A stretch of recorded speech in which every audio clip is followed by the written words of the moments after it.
So, bakit nga sa tingin mo nangyayari yung ganong klaseng disrespect? Kasal sila. Oo. Pinatunayan na ni Steph lahat sa kanya. Hindi naman nag-cheat si Steph Curry. May 3 anak na sila.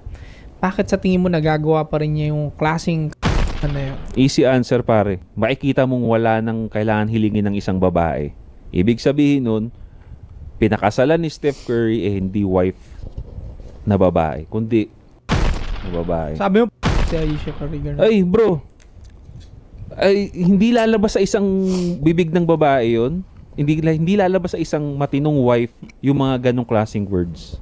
May ano na yun, sure. Ako, pare. May kausap ng iba yun, sure. Sure ako may kalandian ng iba yun, may sinusubo ng iba yun na piniplease niya. Hindi na ako magugulat, bro. Kasi magsasabi ka ng gano'n ng public, public, tas hindi naman alam mong matitelevise or magte-trending knowing nakasal ka at pamilyado ka.